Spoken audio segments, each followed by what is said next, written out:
자, 오늘 이제 공중보건 이론 수업 첫 시작인데, 우리가 수업 들어가기 전에 제가 이제 교재 조금 설명드리면, 올해 교재가 너무 예쁘게 나왔어요. 그죠? 그래서 막 하나 더 사고 싶다고 어떤 굳이 뭐하러 사면 쓰레기 돼요. 사지 말고. 그래서 예쁘게 나와서 보기 좋아요. 예쁜 게 보기 좋죠. 그다음에 이제 교재가 저희 3권으로 돼 있어요. 총. 그쵸? 그래서 1권, 2권, 3권이 되어 있는데, 이론은 1권, 2권까지예요. 그래서 1권이 훨씬 두껍고 2권이 좀 얇은데, 1권에 공중보건 기본에 대한 거, 그다음에 역학, 보건통계, 감염병, 그리고 환경보건까지가 있는데, 사실 이게 거의 80%, 70% 정도라고 생각하시면 돼요. 그래서 내용도 너무 많고 어렵고 외울 것도 많고 공부하기도 힘들어요. 그래서 사실 우리가 10주 중에서 거의 7주, 거의 사실은 8주 정도를 1권이 다 차지를 하게 돼요. 그래서 그만큼 내용도 많은데, 제가 이렇게 헤비한 것들을 앞으로 뺀 이유는 뭐냐면, 뒤에 있으면 공부를 덜 해, 여러분들이. 앞부분에, 우리 왜 학교 다닐 때 다 해봤잖아요. 수학의 정석 보면 앞에만 까맣잖아요, 여러분 다. 여러분 정석시 세대가 아닌가? 저희는 다 수학의 정석이라는 책으로 모든 학생이 공부를 했는데, 다 앞에만 까매, 지판만 알아. 뒤엔 몰라요. 그리고 그 말은 뭐냐면, 아무래도 내가 공부를 하다가 잠시 놨다 하더라도 다시 앞에부터 보기 때문에 저는 앞에다 좀 힘을 실었어요. 그래서 진도 나가는 거 보면은 아마 중간중간에 수험생들이 계속 책 뒤를 봐. 도대체 이 사람이 이걸 언제 끝내려고 아직도 여기를 하고 있나. 근데 저도 답답하지만 2권 들어가면은 막 훅 지나가요. 이거는 사실 여러분들 독학으로 충분히 가능한 내용들이에요. 그냥 읽어보면 아는 내용들인데, 1권에 좀 어려운 내용들이 많이 있고, 그다음에 2권에서 여러분들이 이제 기술직 준비하시는 분들한테 좀 어려운 게 행정 파트. 보건직 하시는 분들은 어차피 행정을 한 과목을 하기 때문에 행정 내가 공부했던 거 요약한 거 정리한다라는 개념으로 보시면 되는데, 기술직을 준비하시는 분들한테는 행정 파트가 너무 요약이 되어 있다 보니까 어려워요. 그래서 그 정도 참고하시면 되고, 3권에는 이제 법규가 좀 들어가 있어요. 근데 사실 법규는 지금 그렇게 돼 있다 하더라도 중간에 법 계속 바뀌고 이러기 때문에, 근데 또 우리가 그런 것까지 다 공중보건이 그렇게까지 들어갈 필요는 없고, 그래서 중요한 부분만, 변경된 게 있으면 중요한 부분만 중간중간 제가 공지를 해드리고 강의를 해드릴 거고, 뒤에는 회차별로 공개됐던 문제들만 들어가 있어요. 시험 문제가. 그래서 이제 맨 뒤에 그 3권 마지막에 있는 그 기출 문제 같은 경우는 여러분들이 공부 다 하고 본인 테스트용으로 그냥 풀어보시면 되고, 제가 별도로 해설 안 해드려요. 왜냐하면 그 문제들이 결국은 단원별 문제풀이에 기출문제에 들어가 있기도 하고, 해설로 충분히 여러분들이 이해할 수 있게끔 해설을 넣어놨기 때문에 3권은 그렇게 보시면 되고요. 그다음에 그 3권 마지막에 보면 뭐가 있냐면 색인이 있어요. 색인. 뭐냐면 그냥 예를 들어서 민감도라는 단어가 나왔어, 시험에. 근데 민감도가 도대체 뭐야? 어디 있는 내용이지? 여러분 못 찾잖아요. 저야 딱 알지만. 그러면 이제 그 색인을 통해서 여러분들이 좀 생소한 단어나 이런 거 내용 찾아보고 싶을 때는 색인 통해서 페이지 찾아서 볼 수 있게끔 친절하게 제가 넣어놨으니까 잘 활용하시고, 가끔 저한테 교수님 이런 내용은 몇 페이지에 있는 이렇게 물어보는, 못 찾겠어요 이렇게 물어보는 친구들이 있어요. 그런 건 저한테 물어보시면 안 돼요. 스스로 해야 되는 거고, 그거는 색인을 통해서 다 찾을 수 있다라고 강조를 드립니다. 자, 그다음에 전체 챕터가 그래서 10개 챕터로 나뉘어져 있는데, 공중보건학 총론, 그다음에 역학, 보건통계, 질병관리, 환경보건, 여기가 진짜 비중이 커요. 사실 역학이랑 보건통계는 별개의 과목인데, 다 뭔가 여러분들이 보기에 수학 같은 느낌이 드는 내용이기 때문에 제가 이제 묶어둔 거고, 질병관리에는 감염병, 만성질환 이런 것들이 다 들어가 있고요. 환경보건이 범위도 넓고 공부하기도 힘들고 좀 그런 과목이긴 해요. 그 밖에 이제 산업보건, 식품위생, 보건영양, 인구모자보건, 학교보건교육, 노인보건, 정신보건, 보건행정, 사회보장 파트까지 들어가 있어요. 이렇게 보면은 여러분 사실 역학도 별도의 한 과목이고요. 보건통계학도 별도의 한 과목이고, 책이 다 원래 따로따로 다 있는 것들이죠. 감염병, 질병에 대한 책 당연히 다 따로 있을 거고요. 환경보건은 아예 그냥 환경보건 시험 과목이잖아요. 한 과목. 훨씬 더 많은 내용이 있는데 그걸 줄여둔 게 여기에 들어가는 거예요. 산업보건도 별도의 과목이죠. 식품위생, 보건영양, 인구모자보건은 좀 적다 하더라도 학교보건, 이런 것들이 다 별개의 과목들이에요. 그 말은 뭐냐면, 공중보건이라는 과목 특성이 어떤 수학이라던가 국어라든가 영어처럼 하나의 이론이 들어가 있는 게 아니라 여러 과목을 다 묶어서 짬뽕 시켜놓은 게 공중보건이라는 거예요. 그러니까 공부하기가 얼마나 힘들겠어요. 왜냐하면 역학 이라던가 보건통계라던가 환경보건이라던가 정말 많은 내용들이 있는데 그거를 조금 핵심만 빼서 여기다 집어넣고 환경보건도 핵심만 빼서 여기다 넣고 산업보건도 핵심만 빼서 여기다 넣고 그러면 사실 예를 들어 산업보건에 대한 문제가 공중보건에 있는 내용에서 나올 수도 있지만 그냥 산업보건 학에 있는 문제 갖다 낼 수도 있는 거예요. 그러니까 도대체 어디에서 시험 문제가 얼마나 더 이상한 내용이 나올지 알 수가 없고 그만큼 범위가 넓어지기 시작하면 한도 끝도 없는 게 공중보건이라는 과목이고 그 다음에 공중보건에서 이제 특히 회독수가 중요한 이유가 뭐냐면 서로 다른 과목을 다 엮어놨다 보니까 이해 안 되는 내용들이 있어요. 근데 뒤에를 보고 나면은 그제서 이해되는 그런 내용들이 있기 때문에 여러분들이 기본 이론을 처음 딱 듣고 나면은 처음 들을 때 이해 안 되는 게 분명히 굉장히 많을 거예요. 근데 한 번을 끝까지 다 보고 들은 다음에 다시 앞에부터 다시 보면은 아, 이게 그 얘기였구나 라고 느껴지는 게 굉장히 많을 수밖에 없는 과목이에요. 자, 출제 경향인데 서울시만 공중보건학은 서울시에서만 공개를 하고 있고요. 나머지 지방은 비공개예요, 문제가. 그렇기 때문에 더 어렵고 지역별로 문제도 다 다르고 이상한 문제도 많고 기출문제 보면 말도 안 되는 문제들도 있고 그런데 그게 실제 시험 문제가 말도 안 됐었던 건 아마 아닐 거고 보건이 이상하게 된 경우도 되게 많아요. 그래서 이상한 문제들이 돌아다니는 문제 중에 이상한 문제는 그냥 버리세요.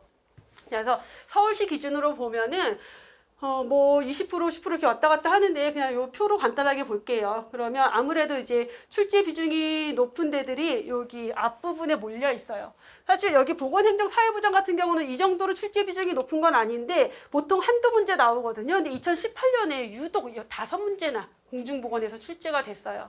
그러면 기술직 준비하시는 분들한테는 이게 이제 조금 어려운 문제가 되는 거고 보건직 시험에서는 공중보건에서 많이 나와도 뭐 크게 어려울 게 없겠죠. 그래서 요것 때문에 비율이 높아졌을 뿐인 거고 원래는 그 정도까지는 아니에요. 한 10% 정도 출제된다라고 보시면 돼요. 근데 사실 의미 없어요, 이거. 그래서 얘네는 5%, 노인, 정신, 산업보건 별로 출제 안 되네. 그럼 좀 공부 덜 해도 되겠네? 돼요, 안 돼요? 이거 하나 틀려서 떨어지는 거예요. 요거 하나 틀려서 떨어지는 거예요, 우리가. 떨어지는 게. 다 불합격의 기준이 거의 대부분 공부를 한 학생들에서는 한 문제 차이예요, 한 문제. 그러니까 결국은 누가 100점을 맞느냐의 싸움이 될 수밖에 없는 거예요. 아니면 95점 못해도. 그래서 출제 경향이 이렇다고 걸 그냥 저는 참고 삼아 알려드리는 거지 어디가 중요하니까 어디를 더 봐라는 거 아니고 결국은 다 봐야 된다라는 거. 그 다음에 내용이 많기 때문에 문제가 더 많이 나올 수밖에 없어요. 이거는 그리고 내용 자체가 얼마 안 돼요. 그러니까 문제 낼 거 자체가 몇 개 없어요. 그러면 결국은 상대적으로 이런 파트들은 공부하기가 좀 쉬워요. 내용 자체가 별로 없고 어렵지가 않기 때문에 내용도 쉽고 정답률도 높아질 수밖에 없겠죠. 자, 이렇게 간단하게 과목 챕터만 조금 설명을 드렸고요. 바로 이론 들어갈게요. 공중보건학 총론이고 14페이지부터 보겠습니다. 자, 공중보건학에 대한 기초 이론, 공중보건학의 기본적인 개념들을 먼저 볼 건데 공중보건에 대한 정의가 쭉 나오고 있어요. 그래서 이게 우리가 공부하는 과목 자체가 뭐예요? 공중보건이잖아요. 그러니까 어때요? 공중보건에 대한 정의가 제일 중요하겠죠. 제가 이 PPT에 이렇게 노랗게 표시를 해둔 것들이 있는데 그냥 좀 많이 줄였어요. 노랗게 표시한 걸 많이 줄이고 왜냐면 제가 노란 표시를 많이 넣었더니 여러분들이 그거 찾아서 체크하느라고 수업을 못 듣더라고. 그래서 가급적 줄였는데 그럼에도 불구하고 이렇게 노랗게 표시를 한 거는 뭐다? 시험 문제다. 시험 문제에 정말 잘 나온다. 그러면 공중보건의 정의인데 죄다 노랗다라는 건 죄다 시험 문제다라는 거죠. 뭐 볼 거 없어요. 지금 그냥 저절로 여러분들 머릿속에 다 들어가 있을 내용이에요. 어려운 거 아니고. 자, 윈슬로우라는 사람 이름. 윈슬로우는 미국 예일대 교수님이었어요. 언제? 1920년. 연도까지도 같이 기억하세요. 1920년에 윈슬로우 교수가 공중보건학이란 이런 거야 라고 정의를 했어요. 어떻게 정의를 했냐? 공중보건은 누가 노력을 한다? 지역사회가 노력을 해요. 조직적인 지역사회가 노력을 해야 돼요. 그래서 뭘 하고자 하냐면 질병을 예방하고 수명을 연장시키고 신체적, 정신적 효율을 증진시키는 3가지 공중보건의 목표가 되는 거예요. 이 3가지 목표를 달성하기 위한 기술이며 과학인 학문이 공중보건학이다라고 강조를 했어요. 그래서 공중보건학의 목적은 뭐다? 질병 예방, 수명 연장, 신체적, 정신적 효율 증진이다. 누가 노력을 해야 된다? 지역사회가 노력을 해야 된다. 그럼 지역사회가 어떤 노력을 해야 되냐? 환경위생 관리해라, 전염병 관리해라, 보건교육해라, 의료 간호서비스 조직화해라, 사회제도를 발전시켜라. 5가지 지역사회의 노력을 제시를 하고 있죠.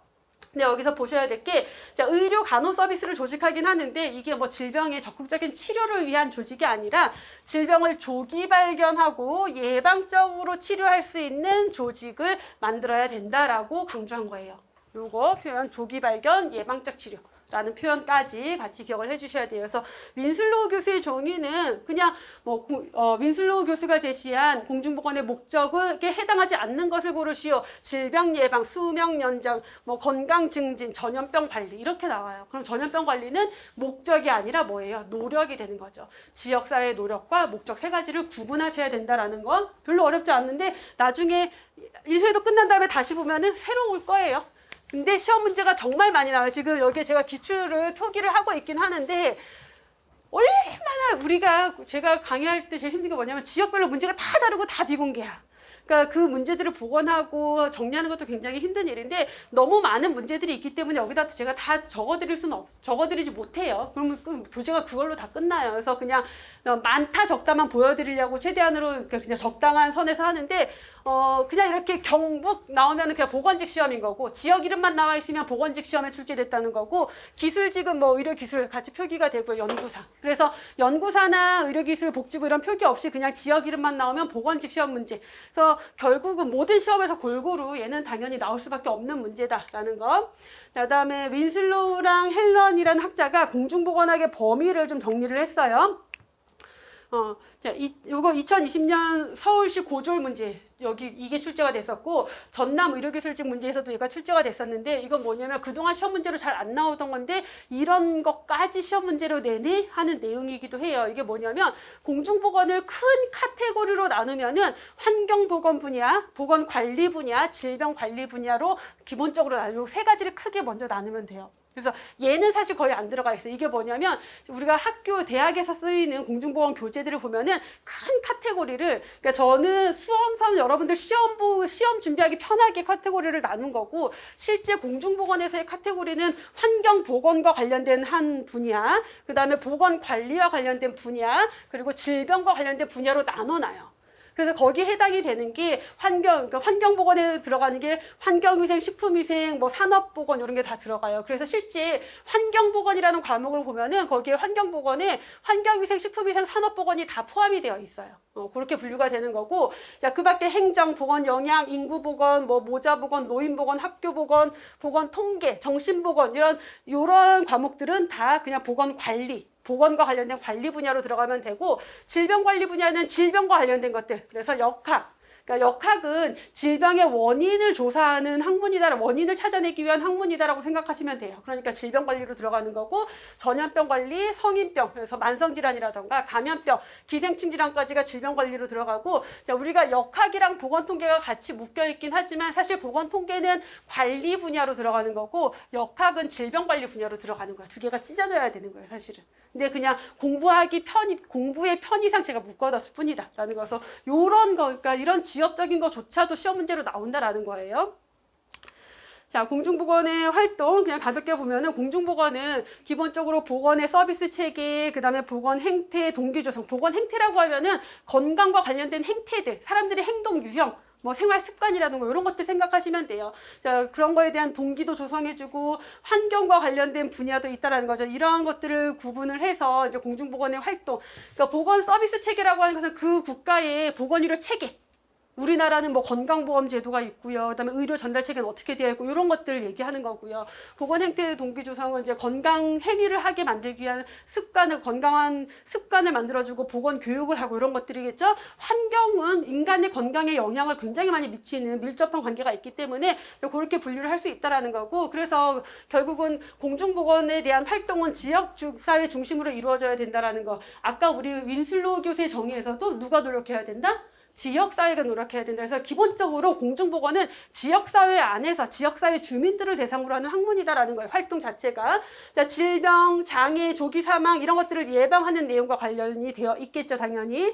그리고 포괄적인 의료에 관련된 활동이다. 자, 포괄적 보건의료, 포괄 보건의료, 뭐 포괄적 보건의료 이런 표현이 많이 나오는데 이건 뭐냐면 우리가 의료라고 생각하면 여러분은 뭘 생각해요? 의료 하면은 뭔가 아플 때, 다쳤을 때 치료받는 것만 생각하죠. 그거는 포괄적 보건의료가 아니에요. 그럼 포괄적 보건의료는 뭐냐? 건강 증진, 질병 예방, 치료, 재활 이런 것들을 다 묶어서 포괄보건의료, 포괄적 보건의료라고 해요. 그래서 공중보건은 단순히 치료에만 해당이 되는 게 아니라 이렇게 건강을 증진하거나 질병을 예방하거나 뭐 재활이나 이런 것들이 다 포함이 된다라는 거죠. 자, 생전기록의 수집, 보존, 분석, 이용. 생전기록은 뭐냐면 출생, 사망. 그래서 인구가 얼마나 태어났고 얼마나 사망했고 어떤 연령층에서 사망했고 어떤 질병으로 사망했고 이러한 자료들을 다 이용한다라는 거고요.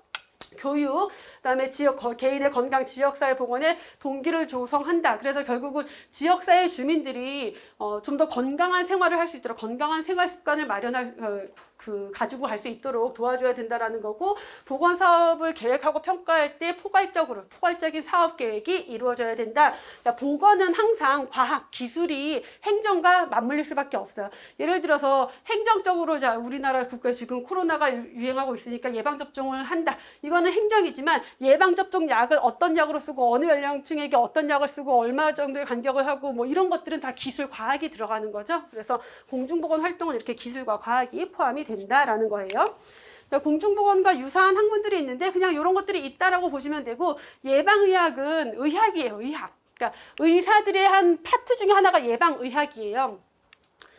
그래서 의학을 기초로 개인이나 가족을 중심으로 질병인데 보통 일반적으로 의학은 치료에 집중이 되어 있죠. 근데 예방의학이니까 뭐예요? 예방에 조금 더 집중을 하는 학문이 예방의학이다. 자, 지역사회 보건학, 지역사회 의학 마찬가지로 지역사회 차원에서 보건 문제를 다루는 거고, 자, 사회의학이라는 거는 사회의 여러 요인들이 인간의 질병이나 건강에 영향을 많이 미쳐요. 그래서 사회적인 요인들을 규명하는 것. 건설의학은 집 짓는 거 얘기하는 게 아니라 건설적이다라는 게 뭐예요? 뭔가 긍정적이고 뭐 그런 것들이잖아요. 그래서 최고 수준의 건강을 목표로 하는 어떤 의학을 이제 건설의학이다. 그래서 단순히 치료가 아니라 뭔가 건강을 더 높일 수 있는 그런 것들이다. 해서 그냥 비슷한 학문들이라는 거고. 자, 그래서 그 중에서 이제 공중보건이랑 예방의학, 임상의학을 조금 비교해보는 게 있는데, 이제 일반적으로 의학이랑 보건학을 비교를 해보면 의학은 환자가 대상이잖아요. 의학이라는 것은 우리가 병원에서 치료받는 거. 그러니까 누가 대상이, 의학의 대상은 병원에 오는 개인 환자예요. 근데 공중보건은 인구 집단을 대상으로 해요. 개인의 건강을 다루는 게 아니라 지역사회 주민 전체 인구 집단을 대상으로 한다. 그럼 예방의학은 의학과 공중보건의 중간에 있다라고 생각하시면 돼요. 그래서 여기는 질병이 있지 않는 사람들이에요. 그래서 건강한 사람부터 회복돼 있는 사람까지를 다 포함한 개인이나 가족이 주요 대상이고 인구 집단까지도 들어갈 수 있는 거예요. 그래서 둘이 좀 섞여 있죠. 자, 어쨌든 궁극적인 목적은 모든 학문들이 인간의 수명을 연장시키고자 하는 건데, 단기간의 목표, 그러니까 목적은 조금 더 궁극적이고 장기간, 목표는 조금 단기적인 거, 구체적인 거라고 생각을 하시면, 자, 의학은 질병을 치료해서 건강을 회복하고 재활하는 게 목표라면은, 예방의학이랑 공중보건학은 대상이 조금 차이가 있을 뿐이지 건강을 증진시키고 질병을 예방하는 게 좀 더 목표가 된다라는 거죠. 자, 의학은 당연히 임상의사, 의료인에 의해서 제공이 되겠고요. 예방의학 같은 경우도 예방의학자라면 이제 의사고, 예방의학 전문의 의사, 임상의사. 그래서 예방의학 자체는 의학의 한 파트이기 때문에 의사인데 그 중에서도 예방의학자, 예방의학 전문의 이런 사람들이 들어가는 거고, 공중보건은 보건과 관련된 모든 사람들, 여러분들이 다 포함이 돼요. 공중보건은 어떤 의료 전문의이 꼭 담당을 하는 게 아니라 보건의료와 관련된 다양한 사람들이 같이 협조해서 공중보건의 목적 달성을 위해서 노력을 해야 된다라는 거죠. 자, 의학, 임상의학은 의료기관에서 당연히 시술이 이루어지겠고, 예방의학 같은 경우는 의료기관에서 하는 경우도 있고요. 또는 뭐 직장이나 가정에서 이루어지기도 해요. 공중보건은 지역사회 차원으로 항상 진행이 된다라고 했죠. 기본적인 학문, 바탕 학문 보면 의학은 당연히 뭐 임상의학이겠고요. 예방의학은 치료의학을 기본에 두면서 역학, 통계학, 그다음에 보건행정 이런 게 같이 들어가요. 그래서 사실은 예방의학이라는 과목이 따로 있어요. 의대 교재 이제 과목 중에 예방의학과 공중보건학이라는 교재가 있는데 공중보건의 거의 90%가 거기서 나와요, 또. 그래서 예방의학이랑 공중보건은 거의 이렇게 겹쳐져 있는데 조금 더 훨씬 더 좁은 범위로 깊이 들어가는 게 예방의학이고 조금 얕은 범위로 더 넓게 퍼져 있는 게 공중보건이에요. 과목적으로 봤을 때. 그래서 공중보건은 예방의학을 바탕으로 하면서 거기에 뭐 인문학, 사회과학, 자연과학 같은 것들이 학문들이 다 들어가 있는 거다라는 거죠. 자, 임상의학은 뭐 면담, 신체 검사, 뭐 우리 병원 가서 진단 검사 받는 거 엑스레이 찍고 혈액 검사하고 그러죠. 자, 예방의학은 이제 역학적인 연구 방법, 그래서 질병의 원인이 뭔지를 찾아내고 연구를 통해서 다양한 연구를 통해서 원인을 찾아내고 보건 통계를 통해서 어떤 인과관계에 대한 어떤 근거도 찾아내고 그래서 결국은 질병의 원인을 찾아내는 게 이 예방의학의 핵심이다라고 보시면 되고, 자, 공중보건학 같은 경우는 역학적인 방법, 통계학 이런 것들 똑같이 이용을 해요. 자, 그걸 토대로 해서 인구 집단의 건강 수준, 지역사회 전체 인구에서의 고혈압 유병률은 얼마고, 당뇨병 유병률은 얼마고, 뭐 노인 인구는 얼마나 많고 이런 것들을 찾아내는 거예요. 그래서 그 지역의 건강 수준, 의료 수요 요구가 얼마나 되는지, 지역의 특성은 어떤지 이런 것들을 파악하게 되는 거죠. 공중보건이 하는 과정. 자, 그래서 거기에 따른 처방.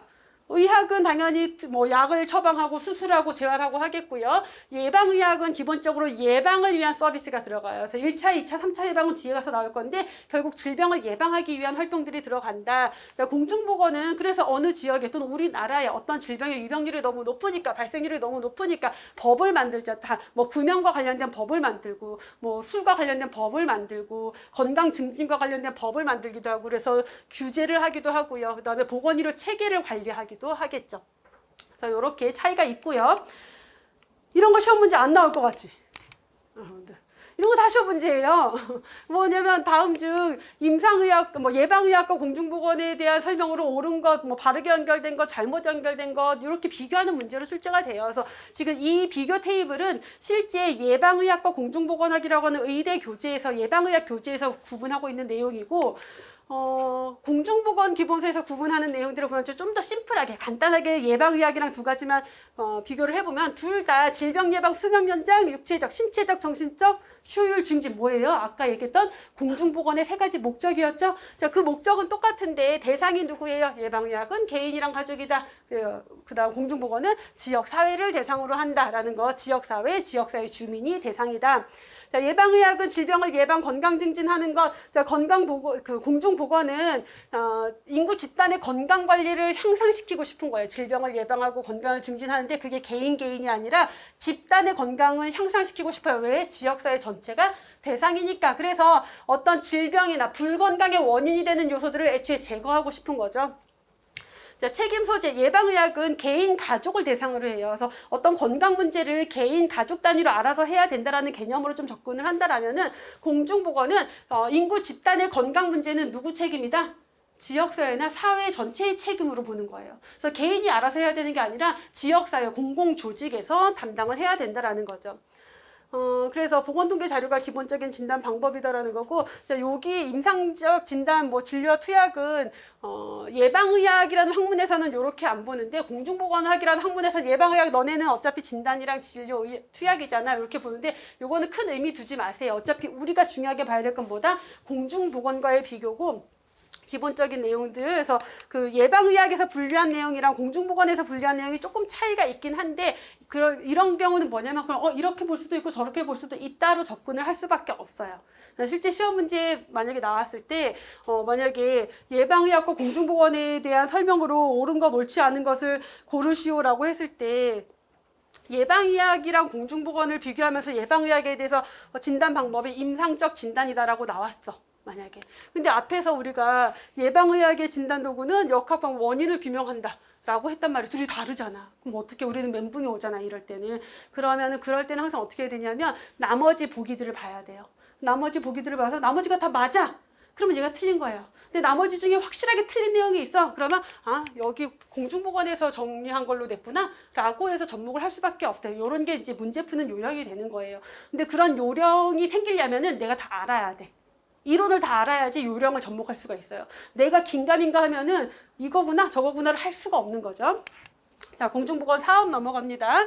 자, 공중보건 사업, 보건 사업이라고 하면은 보건이니까 당연히 질병 예방하는 것, 생명 연장, 그래서 수명 연장, 심신의 효율 증진, 신체적, 정신적 효율 증진. 앞에서 공중보건의 정의에서 나왔던 세 가지 목적이 계속 나오고 있네요. 그걸 위해서 이게 바로 공중보건의 목적이다. 그 목적을 실현하기 위한 활동이 보건 사업이겠죠. 자, 보건 사업을 중앙 정부, 그러니까 보건복지부 차원에서 전국적으로 시행할 수도 있고요. 그다음에 서울시 자체로 또는 뭐 어느 지역 자체로, 강원도 자체로, 경기도 자체로 진행할 수도 있겠죠. 그래서 중앙정부 주도의 보건사업은 감염병 관리같이 감염병을 지역별로 관리할 수 있을까요? 지금 코로나19 보세요. 우리 지역은 이렇게 하겠습니다. 정부에서 어떻게 하든 말든 우리는 이렇게 할 거예요. 할 수가 없어요. 왜냐하면 전국 간의 교류가 이루어지기 때문에 전국적인 어떤 규제나 이런 게 들어갈 수밖에 없어요. 그래서 감염병 관리 같은 것들, 그 다음에 정부의 다양한 부처 간의 조직, 기술, 인력이 필요해요. 그럴 경우에는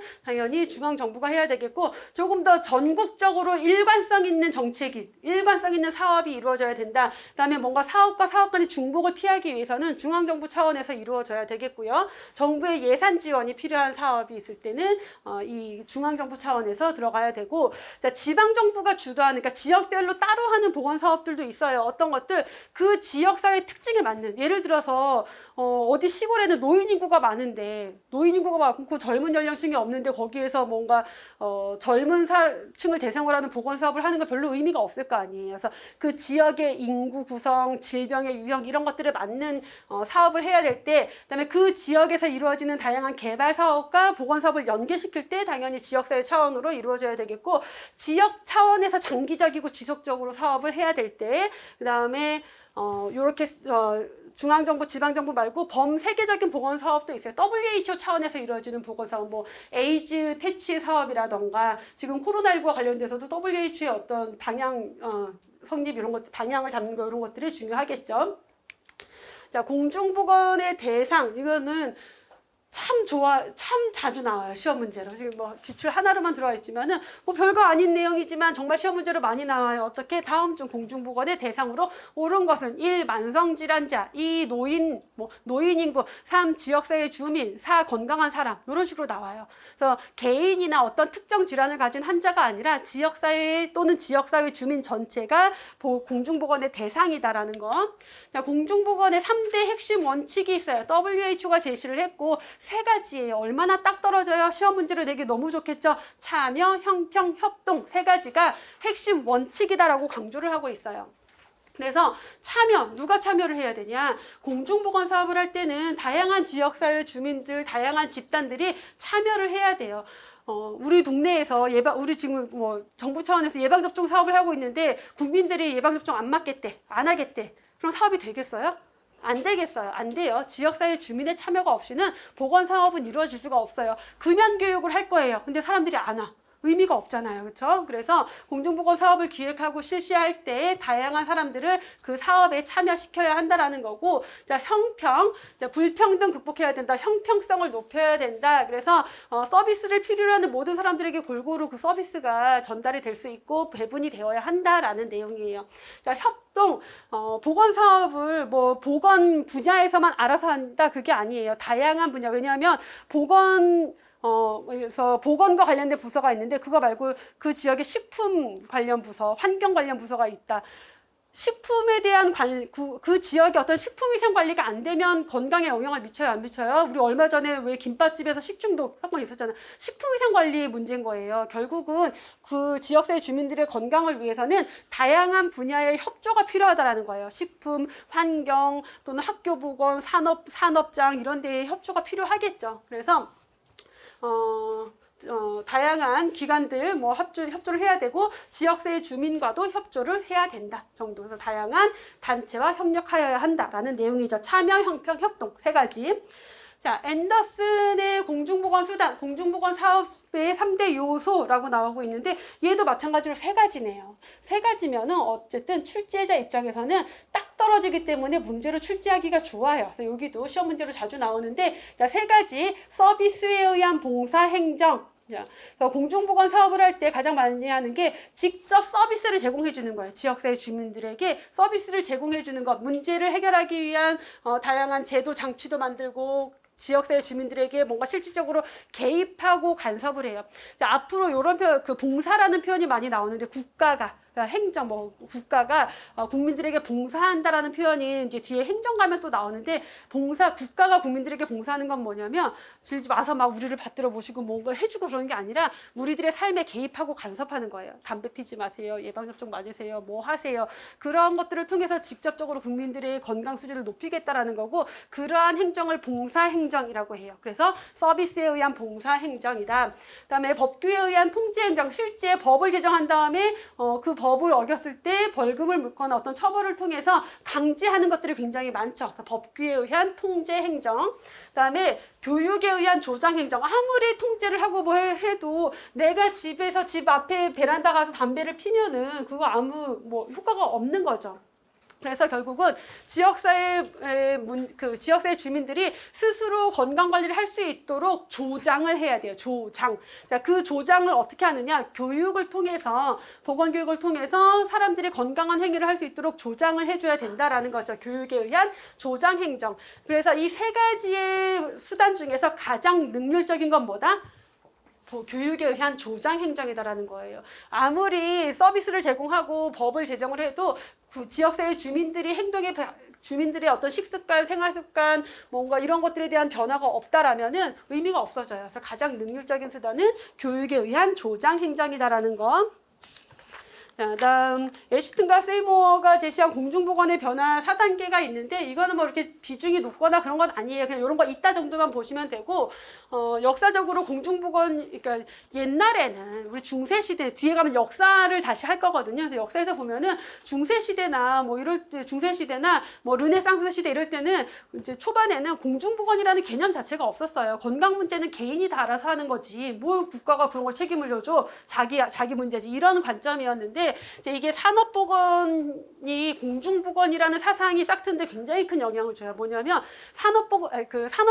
산업보건의 산업화가, 그러니까 우리 산업혁명 이전에는 거의 뭐 농경사회였었잖아요. 그렇죠? 그래서 역사적으로 봤을 때 유럽에서 영국이랑 프랑스를 중심으로 산업혁명이 있기 전에는 보통은 이제 지주가 있고 소작농들이 있고 그러면 이제 소작농들이 저기저기 떨어져 살면서 거기서 농사 짓고 뭐 납품하고 자기 그걸로 뭐 하고 이렇게 살았던 시대였단 말이에요. 그러다가 산업혁명이 르네상스로 이제 과학기술이 쭉 발달하고 산업혁명이 되면서 뭐가 만들어져요? 공장이 만들어져요. 그렇죠? 도시에 공장이 생겨요. 일자리가 생긴 거예요. 도시에. 그러니까 사람들이 어떻게 해요? 도시로 다 와요. 왜냐하면 소작농의 삶이 너무 힘들었고 그 당시에 또 지주들이 소작농을 다 쫓아냈었어요.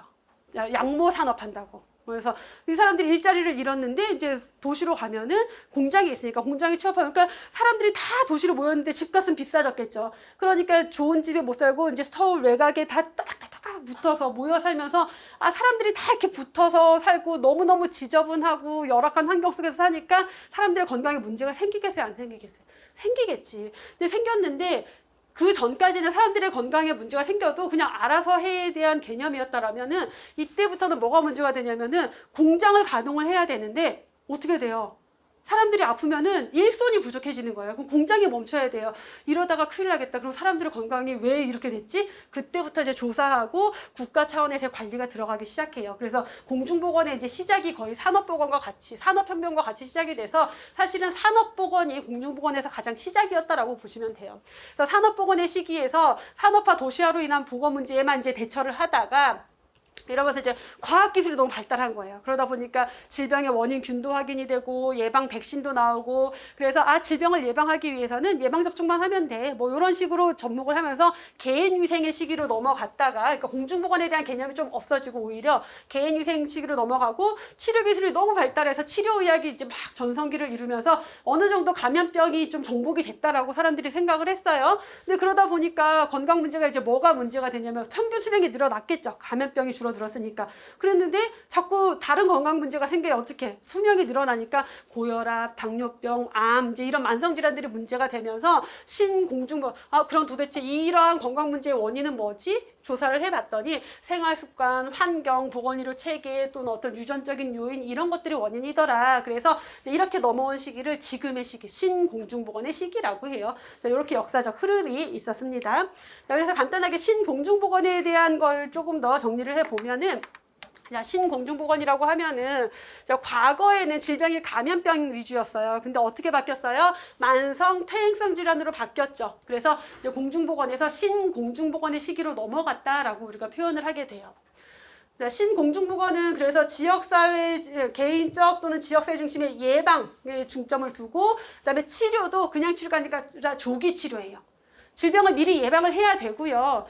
예방을 하다 못해서 질병이 시작이 됐어요. 그럼 최대한 빨리 발견해서 조기에 치료해야 돼요. 그리고 어떤 장애가 남지 않도록 재활하고, 그 다음에 이제 장기 요양 서비스, 그래서 개인 어떤 일상생활을 하는데 어려움이 있는 사람들을 좀 도와주고, 그래서 개인이나 사회의 건강 상태를 전체적으로 보호하고 증진하고자 하는 게 신공중보건이다. 그래서 신공중보건은 요거 집단적인 건강관리를 중요시한다라고 보시면 돼요. 집단적인 건강관리. 그래서 신공중보건은 신체, 정신, 사회적 차원 다 총괄하고 있는 개념이겠고요. 그래서 우리가 질병을 볼 때 뒤에 가서 건강에 대한 정의를 보면은 건강과 질병이라는 개념이 꼭 신체적으로 문제가 있는 상태만 질병이 아니라 신체는 멀쩡해도 정신적으로 문제가 있을 수도 있고요. 신체와 정신이 멀쩡해도 사회적인 문제가 있을 수가 있어요. 이러한 모든 것들을 포괄하는 개념으로 보고 있다라는 거예요. 그래서 건강관리를 위한 물질적, 사회적 자원 확보도 중요하고, 잠재력, 사람들의 잠재력을 발현하기 위한 환경도 조성을 해줘야 된다. 결국은 이런 것들을 통해서 강조하는 건 뭐냐면, 신공중보건은 집단적인 건강관리를 중요시한다. 그럼 집단의 건강을 관리하기 위해서는 그 국가나 지역의 제도, 환경을 바꿔야 된다는 거예요. 내가 아무리 관리를 해도 막 환경에서 오염물질이 계속 나오고 하면은 안 되겠죠? 모든 구성원에 영향을 미치려고 하는 보편적인 접근을 중요시하는 게 신공중보건이다라고 강조를 하는 거죠. 그래서 신공중보건 사업으로 진행이 되고 있는 것들, 그래서 최근에 이제 보건 사업이다라고 하는 것들은 대부분 신공중보건 사업의 개념들을 가지고 있는데, 오타와 헌장은 뒤에 건강증진에서 다시 아주 중요하게 정리를 할 거예요. 그래서 1986년에 WHO에서 오타와 헌장이 발표가 됐는데, 이게 이제 세계적으로 제일 첫 번째 있었던 건강증진과 관련된 국제회의였어요. 거기에서 건강증진을 공중보건 사업의 가장 핵심으로 두라. 그래서 건강증진과 관련된 사업이 신공중보건 사업의 가장 핵심이다라는 거죠. 건강 증진. 그래서 많은 국가들이 이 신공중보건 사업을 전개를 해요. 미국은 헬스 피플, 그 당시에 2010이라는 이름으로, 얘네도 지금 뭐 2030 정도 됐겠죠, 이제는. 처음 시작이 2010이었다는 거고, 캐나다도 헬스 캐나다라는 이제 그런 타이틀을 걸고 시작이 됐다는 거고, 일본도 헬스 재팬이라는 걸 토대로 시작이 됐다라는 거고, 그럼 우리나라는 이제 그 당시에 우리나라 이제 1995, 이건 나중에 뒤에 가서 합시다. 헬스플랜 2010이 처음 시작이었고, 우리나라도 지금은 2021년에 이제 다시 시작이 된 게 제5차 헬스플랜 2030이 시작이 됐어요. 그래서 요거는 뒤에 이제 건강증진 파트 들어가면 다시 중요하게 볼 거니까 여기에서는 가볍게 이렇게만 정리를 하고 가고, 자, 신공중보건 사업의 분야를 보면은, 그래서 건강을 증진해야 되니까 영양 상태를 개선해야 되겠죠. 그래서 영양의 과잉도 문제고 영양 실조도 문제예요. 운동, 휴식, 정신 안정, 뭐 금연, 절주사업, 이렇게 건강 증진과 관련된 모든 사업들, 자, 이런 것들을 위해서는 우선 건강을 지원할 수 있는 환경을 만들어줘야 돼요. 그래서 식품 안전, 우리 요즘 많이 느껴져. 그래서 김밥 먹고 이런 경우가 생길 수도 있구나. 그래서 그 얘기 딱 나오면 김밥 먹기 되게 무서워지죠. 그래서 정말 식당들에서 그 식품 관리를 잘해야 되고, 그 분야가 식품 위생 분야예요. 그다음에 산업장 안전, 직장에서의 어떤 재해, 질병 이런 것들 문제들, 학교, 주거, 지역사회의 다양한 환경, 나의 건강을 지원해 줄 수 있는 환경을 조성해야 되겠고, 다양한 질병을 예방하기 위한 활동들, 그 다음에 질병을 조기에 발견해서 치료할 수 있는 조기 검진과 관련된 활동들이 들어가야 된다. 그러면 도대체 공중보건이랑 신공중보건의 차이점은 뭐냐? 사실 큰 차이점은 없는데 조금 더 건강 증진에 포커스를 두고 있는 게 신공중보건이다라고 보시면 돼요. 그래서 공중보건일 때는, 그러니까 산업혁명 이후에 이제 공중보건이라는 사상이 처음 싹 텄을 때는 주요 문제가 뭐였냐면은 그 삶의 환경 문제였어요. 그게 그 아까 제가 공장 주변에 이제 사람들이 모여 살았다고 했잖아요. 근데 공장, 이제 도시에는 집값이 비싸니까 도시에 살짝 외곽으로 빠지면서 정말 집값이 너무 비싸니까 사람들이 다닥다닥다닥 붙어서 살았어요. 그리고 그 당시에 이렇게 그 옛날 그 중세에서 근세에 넘어오는 근세기 정도, 산업혁명 시대의 그 유럽 영화들 보면은 어때요? 거의 길이, 왜 레미제라블 이런 영화 보면 어때요? 안 봤어요, 여러분? 막 달타냥 나오는, 마리 앙뚜아네트 나오는 그런, 나만 봤어요? 그럼 아무튼 그런 영화들, 향수 영화 안 봤어요?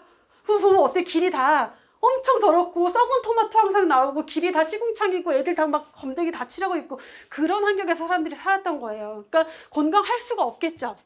그래서 그런 물리적 환경 개선에 이제 초점을 맞췄던 게 공중보건의 시작이었어요. 그래서 주택, 적절한 주택, 식수, 위생 이런 것들이었다면 신공중보건은 생활습관 개선에 좀 더 포커스를 두고 건강 증진을 위해서는 생활습관 개선이 중요하겠죠. 그래서 물리적 환경 개선도 중요하고 사회적인 지원도 필요하고 그리고 생활 양식, 생활 습관도 개선해야 된다라는 거. 그래서 원래 우리가 공중보건을 아까 의학이나 예방의학이랑 비교할 때 뭐 의학 같은 경우는 의사 중심이었지만 공중보건은 다양한 보건 전문가들이 활동을 한다라는 게 기본이에요. 근데 신공중보건이랑 비교했을 때 조금 더 의료 분야 전문가가 중심에 있기는 했다라는 거예요. 의료 분야 전문가 있고 그 옆에서 다른 다양한 식품과 관련된 분야, 환경과 관련된 분야, 다양한 보건 분야 전문가들이 같이 협조를 했다라는 거예요.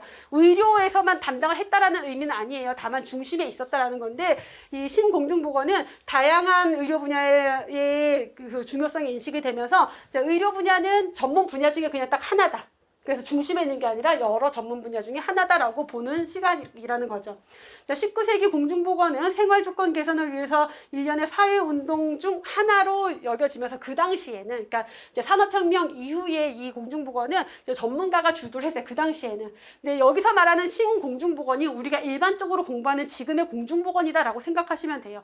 굳이 공중보건과 신공중보건을 나눠서 비교하면 이렇다라는 거고 지역사회 참여를 강력히 강조하고 있다 해서 지금 이 내용들이 지금의 공중보건이다. 지금 우리가 공부하는 공중보건이다 라고 보셔야 되죠.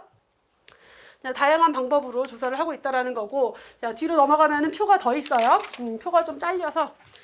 자, 공중보건은 그러니까 19세기 후반에 공중보건은 질병 예방에 중점을 뒀었는데 신공중보건은 어때요? 단순히 예방이 아니라 지금 건강한데 더 건강해지는 것, 건강 증진에 중점을 더 두고 있다라는 것. 그래서 옛날 공중보건은 감염병 예방에 중점을 뒀다라면은 지금은 건강과 관련된 모든 문제들, 만성질환, 정신보건 이런 것들 다 포함이 될 수밖에 없겠죠. 그래서 두 가지를 이렇게 비교를 할 수가 있습니다. 자, 그다음에 보건사업 기획에 대한 내용이 나오는데, 자, 그러면 이렇게 보건사업, 우리가 지금까지 공중보건이란 뭐다? 그리고 보건사업이란 뭐다? 공중보건 사업은 어떻게 한다라는 걸 제시를 한 거고, 자, 이 기획은 사실은 행정에서 나오는 내용이에요. 근데 최근에 공중보건에서도 이 보건사업 기획에 대한 문제가 꽤 나왔어요. 그래서 이거를 아예 처음에 제가 심화 쪽으로 정리를 해드리다가 지금 아예 이론으로 넣어서 보고 있는 거예요. 그래서 보건사업을 우리가 알고 있는 기획이라는 게 뭐예요? 계획 세우는 거지, 간단하게 얘기하면. 그렇죠? 그냥 사업을 하는 게 아니라 잘 계획을 세워야겠죠. 그게 기획이에요. 그래서 보건사업은 보건 문제를 해결하기 위한 이제 전략을 짜는 것, 의도적인 사회활동 또는 조직이다. 의도적으로 계획을 세운다라는 개념이에요. 그래서 보건사업에서 보건사업 기획의 특징, 지역사회 보건사업을 할 때는 이건 사실 기본적인 이제 그 기획의 특징이다라고 보면 되는데, 기획이라는 것 자체가 제가 계획을 세우는 거라고 했죠. 자, 뭘 계획을 세워요? 어떤 목표를 달성하기 위한 계획을 세우겠죠. 그러니까 당연히 기획은 목표 지향적일 수밖에 없어요. 우리가 지금 고혈압 유병률이 이런데 고혈압 유병률을 얼마까지 낮추기 위한 사업을 좀 짜보자. 이걸 기획을 하는 거죠. 그래서 목표 지향적이다. 목표라는 것 자체가 현재 시점이에요? 미래 시점이에요? 미래 시점이니까 미래지향적이다라는 개념이겠고, 자, 그 목표를 달성하기 위해서 계획을 짜는데 어쨌든 계획을 짤 거면 가장 최적의 방법을 찾아내야 되겠죠. 그래서 목표 달성을 위한 최적의 수단을 제시하기 위한 게 기획이라는 거예요. 그러니까 기획은 구체적인 어떤 수단, 방법을 제시를 해줘야 되겠죠. 자. 그래서 계획을 짰다라는 건 결국은 어디에다가 어떤 자원을 얼만큼 투자하겠다라는 게 나오는 거죠. 자, 그래서 권한, 자원을 동반할 수밖에 없다라는 거고, 행동지향적이다. 계획을 했으면 행동을 해야지. 행동할 수 있는 방향을 만들어주는 거고요. 자, 기획은 체계적인 일련의 의사결정 과정이다. 어떤 목표를 달성하기 위한 사업 대안이 하나만 있을까요? 여러 가지가 있겠죠. 그럼 그 중에서 뭘 선택할까요? 최적의 대안을 선택을 해야 되겠죠. 그 의사결정을 하는 과정이라는 거예요. 근데 그냥 얘가 제일 좋을 것 같아가 아니라 여러 가지 과학적인 방법으로 분석을 해봤을 때 이게 투자 대비 효율이 가장 좋다. 우리 이 방법으로 갑시다. 이런 것들을 하는 과정. 그래서 의사결정 과정이다 라고 보는 거죠. 자, 지역사회 보건사업을 기획할 때는 그래서 제일 먼저 여러분들이 공부를 할 때도 내가 계획을 할 때도 제일 먼저 뭐가 중요하냐면 내 상태를 알아야 돼요. 내가 지금 어떤 상태다, 내가 어떤 이 과목에 대한 베이스가 있다, 없다, 언제 합격을, 언제까지 공부를 할 것이다, 이런 것들에 대한 계획, 그 상태를 파악을 해야 되겠죠. 그래서 지역사회에서 보건사업을 할 때, 여러분들이 보건소의 발령을 딱 받았어요. 근데 이제 보건사업을 해야 되는데 뭘 해야 될까? 문제를 알아야 뭘 할지 우리가 계획을 세우겠죠. 그러면 우리 지역사회 주민들 중에서 연령층은 어떻게 되지? 성별 구조는 어떻게 되지? 그 다음에 뭐 가구들의 뭐 경제적인 수준이나 교육적인 수준은 어떻게 되지? 이런 것들을 알아야 돼요. 그 다음에 고혈압 유병률이 높은가? 당뇨병 유병률이 높은가? 어떤 질병에 문제가 있나? 뭐 만족도는 병원 이용률은 어떤가? 이런 것들을 다 알아야 되겠죠. 현재의 상태를 확인하고 자 지금 쭉 분석해 봤더니 요게 문제네? 그럼 이렇게 갑시다. 어떤 방향을 잡아야 되겠죠? 미래에 원하는 방향을 설정한 다음에 그 방법으로 가기 위한 전략을 만드는 게 보건 사업의 기획이다. 너무나 그냥 당연한 얘기. 그렇죠? 우리가 기획을 한다면 당연한 얘기인 거예요, 이거는.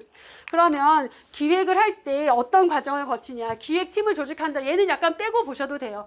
여러분들이 이제 보건소나 어떤 기획팀이 발령을 받았다면 내가 그 팀 조직인 거고, 내가 그 기획팀의 조직원으로서 사업을 기획한다. 제일 먼저 뭘 해야 된다? 지역사회 현황 분석, 현재 상태를 알아야 되니까. 그래서 여기에서 뭘 조사하겠어요? 인구 구조는 어떤지, 질병의 유병률은 어떤지 이런 것들을 조사를 해요. 그래서 여러 가지 조사를 쭉 했더니 이제 여러 건강 문제가 나왔겠죠. 그럼 그 많은 건강 문제 중에서 뭐부터 해결을 해야 될까요? 모든 문제를 다 다룰 수 있을까요?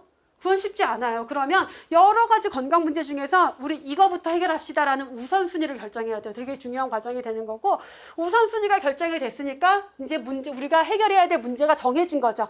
그러면 그 문제를 어떻게 바꾸자. 목표를 설정하고, 자, 목표를 설정했으니까 목표를 달성하기 위한 세부적인 계획을 마련을 하고 그 다음에 실행하고 평가하는 단계로 넘어가게 돼요. 그래서 기획의 과정. 기획의 과정을 순서대로 나열하시오. 시험 문제. 그래서 이 지역사회 보건사업 기획 여기 앞에 기출문제라고 표기한 것 중에 거의 대부분은 요거 순서대로 나열하시오. 그 다음에 뭐 사업의 기획의 특징 뭔지 정도 묻는 문제가 나왔었고요. 자, 기획이 필요한 이유, 왜 굳이 기획의 과정을 거쳐야 되냐?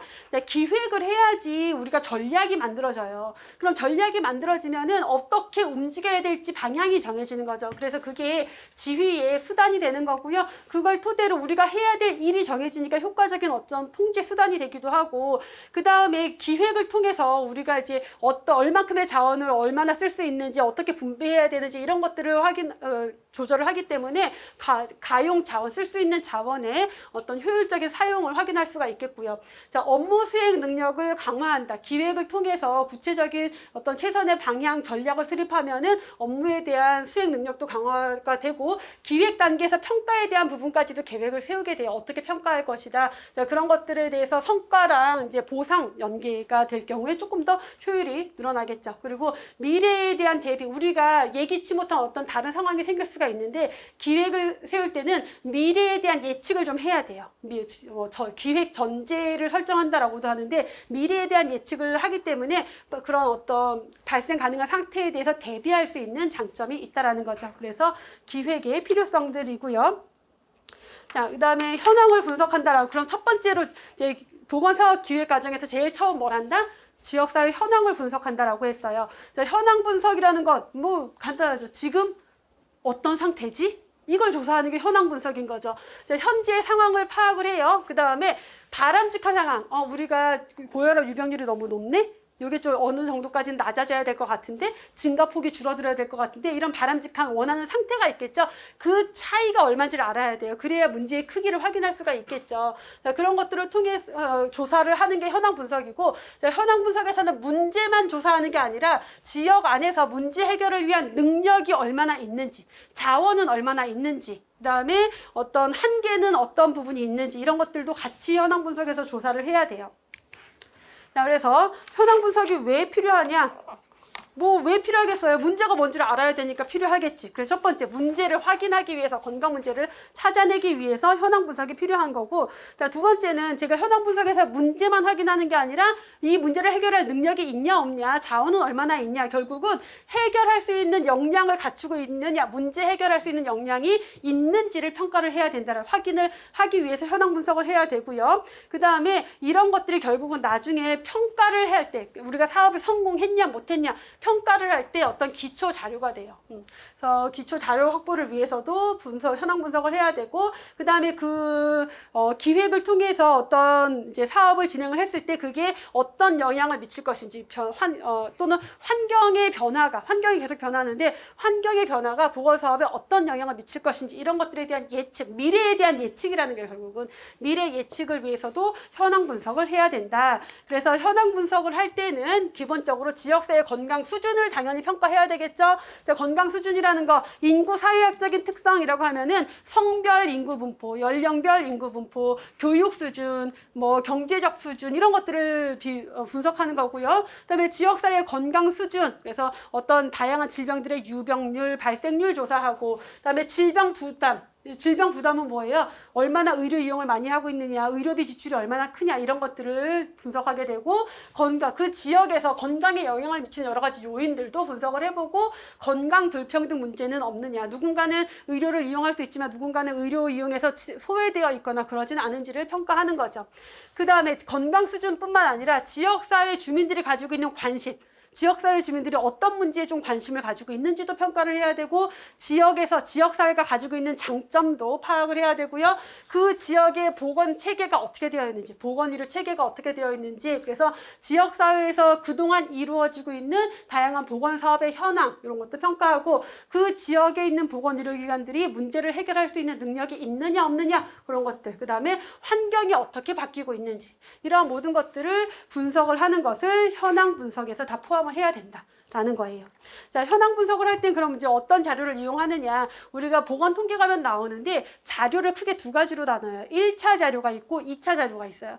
1차 자료는 보건 사업을 기획하는 사람이 또는 연구자가 직접 사람들을 만나거나 뭐 설문지를 돌리거나 면접을 하거나 관찰을 해서 내가 직접 조사하면 1차 자료, 2차 자료는 어디에 나와 있는 것 갖다 쓰면 2차 자료예요. 그래서 1차 자료를 수집하거나, 국가 차원에서 또는 지역사회 차원에서 이루어지는 국민건강영양조사 자료나 지역사회 건강실태조사 자료나 또는 뭐 우리나라 사망원인 통계 자료나 지역별 뭐 유병률 이런 것들 나와 있는 자료들을 갖다 쓰면 2차 자료예요. 어쨌든 이러한 모든 자료들을 이용해서 현황을 분석한다라는 거. 자, 여기까지 해서 현황 분석까지 좀 봤고요.